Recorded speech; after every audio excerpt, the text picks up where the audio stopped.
In this video, we will discuss about Unit 5, Stiffness method. The definition for restraint structure, then formation of stiffness matrices, the equilibrium conditions which is applied in this stiffness method. Using this stiffness method, we will analyze continuous beams, pin jointed plane frames and rigid frames by direct stiffness method only. First, some introduction about the stiffness method. It is also called as displacement method because displacements are considered, that is degree of freedom, are considered as unknowns. Then equilibrium, it is also called as equilibrium method because equilibrium equations are used in stiffness method. This method can be used to analyze both statically determinate and indeterminate structures.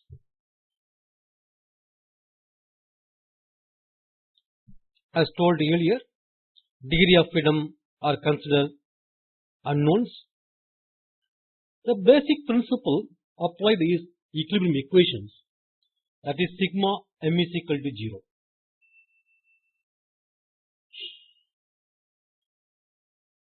And it is easily implemented on computers.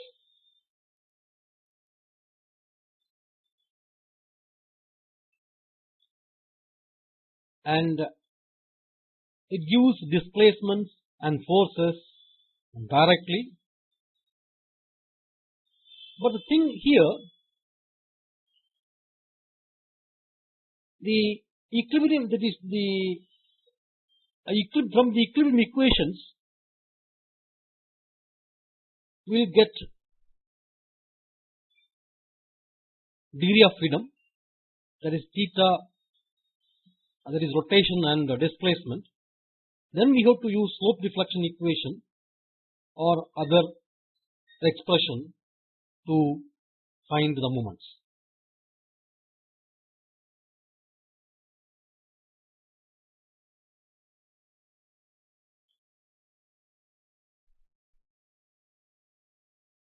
Next, definition for restrained structure. And remember, in flexibility method, we used primary structure, that is released structure. Here the primary structure is the restrained structure. We arrest all the joints, okay, then we will apply the stiffness method.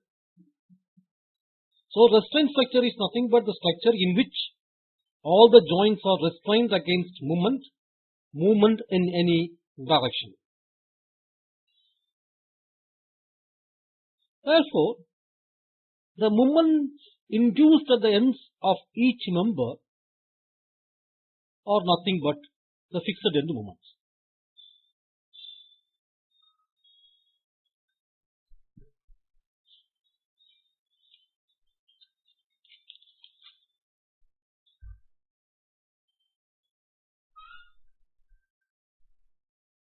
Then some properties of stiffness matrix.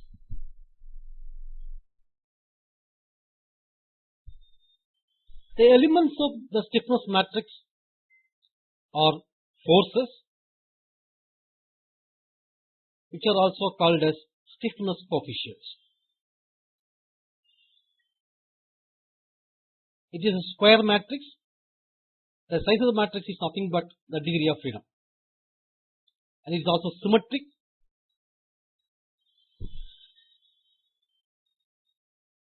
Then the diagonal elements are always positive. The same properties as that of flexibility matrix, because actually the flexibility matrix is the inverse of stiffness matrix and vice versa.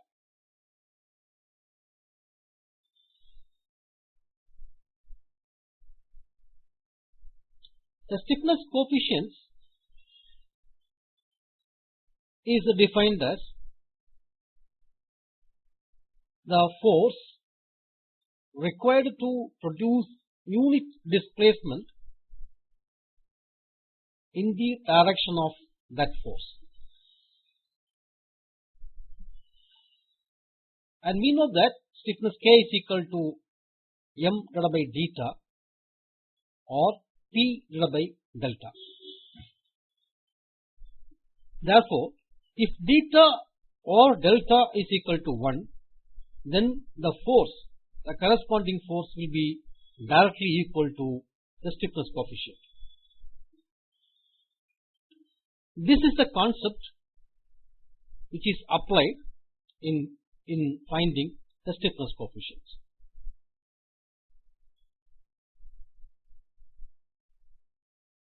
Or Kij, each element, stiffness coefficient Kij is nothing but mathematically moment of force developed at ith coordinate due to unit rotation if the force is moment, or translation if the force is linear force or vertical or something other than moment at the coordinate jth coordinate, all other points fixed. That means we have to apply unit rotation or translation at a particular system coordinate, keeping other system coordinates and joints as fixed. Then we have to find out the forces in all the system coordinates due to this displacement or rotation. That is, to develop the stiffness matrix, unit displacement should be given successively at coordinates 1, 2 up to n, and the forces developed at all the coordinates are computed.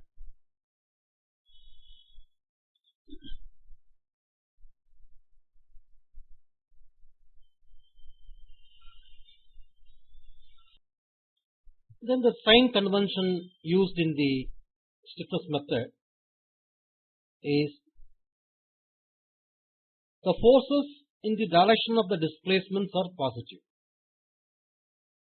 Okay, and here we assume the positive x direction as positive and positive y direction as positive, that is displacement or rotation.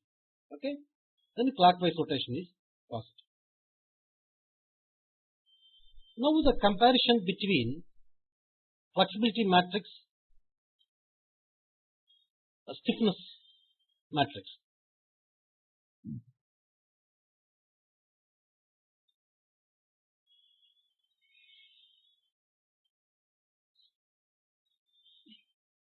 In stiffness matrix method, the primary structure is the restrained form, where certain degrees of freedom have been suppressed. In flexibility matrix method, the primary structure is the released form, where redundant forces have been released from the structure, indeterminate structure.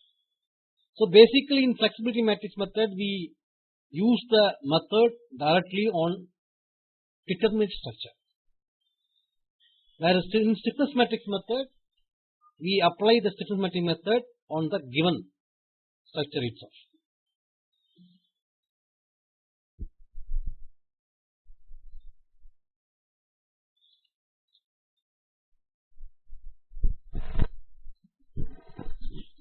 For example, take a beam.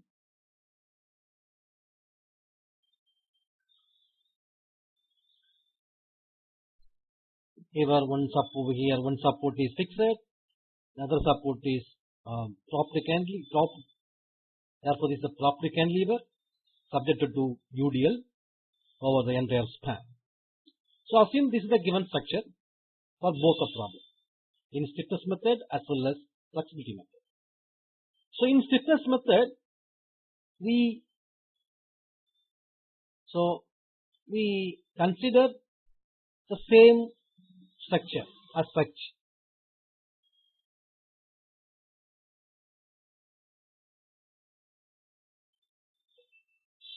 same property cantilever. Whereas in flexibility method, we remove all the redundant forces so that we will get determinate structure called the primary structure or released structure. Okay. And in stiffness method, we designate numbers along degree of freedom. For example, say at joined, that is a property cantilever, property end, we have rotation. But in fixed support, we don't have any rotation. Therefore, in stiffness method, at B, along the rotation, we assign system coordinate 1. In flexibility method, we remove the redundant force. At that point where we remove the redundant force, we mark or we designate the system coordinates. So this is system coordinate 1 along that direction origin.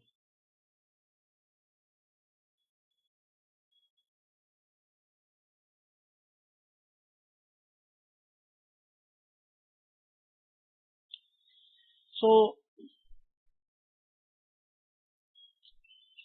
in stiffness method, usually we assume all the joints are fixed so that we will get some fixed end moment.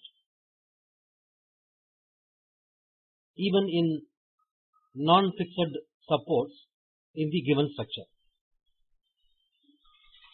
But in flexibility method, because of the removal of redundant force, we will get some deflection at that point. So here we have, in stiffness method, we have force at property end, and in flexibility method, we have the displacement at the property end.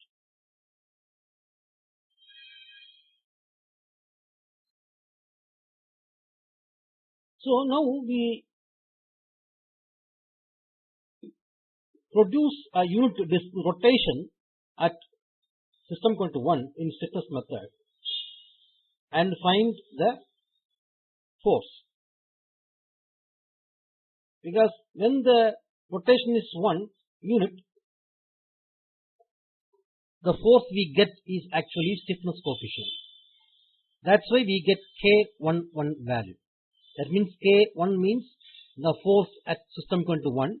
The second index is nothing but the where we apply the rotation. So here K11 is equal to 4EI by L. Actually 4EI theta divided by L, the general expression, but here theta is equal to 1. This theta is equal to 1. Therefore here theta is equal to 1. So we get 4EI by L.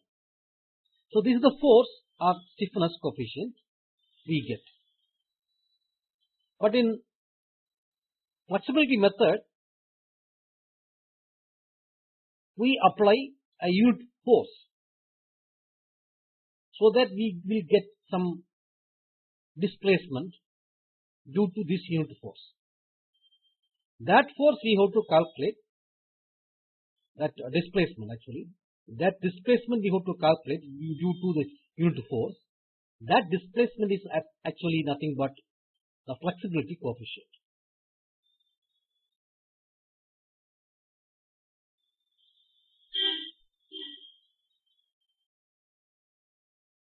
Therefore, F11 flexibility coefficient, that is a displacement due to unit force, is equal to L cube divided by 3EI. Actually, the formula is L cube divided by 3EI is force. Okay. So force is equal to 1. Therefore, L cube divided by 3EI.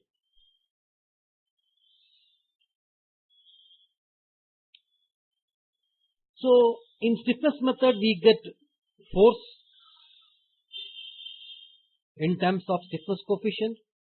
In flexibility method, we get displacement in terms of flexibility coefficient. So in stiffness method we have in the primary structure force, fixed end moment. Because of the fixity, assumed fixity, we have the fixed end moment, and due to the rotation, unit rotation, we have this force, stiffness coefficient. Therefore, we have to use the equilibrium equation here, because in both cases we have forces only. Therefore, we can apply equilibrium equations, which involves only forces. But in flexibility method, in primary structure, because of the removal of the redundant force, the propped end, that is the other end, okay, propped end, gets some deflection due to external load, and due to the unit load applied at the same point, we have some displacement. So at both cases we have displacements, not the forces. Therefore, in flexibility method, we have to apply compatibility condition or compatibility equation, which will give you the value of R1, redundant force. Here, if you equate this both, you will get actually the theta, the rotation, actual rotation. Okay.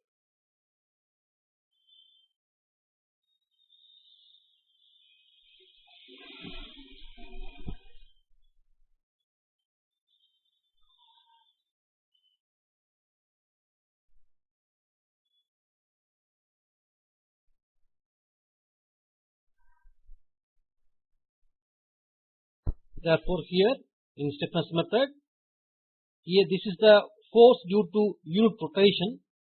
Therefore, the actual force due to actual rotation is nothing but theta 1 into the rate of the force K1 minus WL squared by 12 because of the fixity.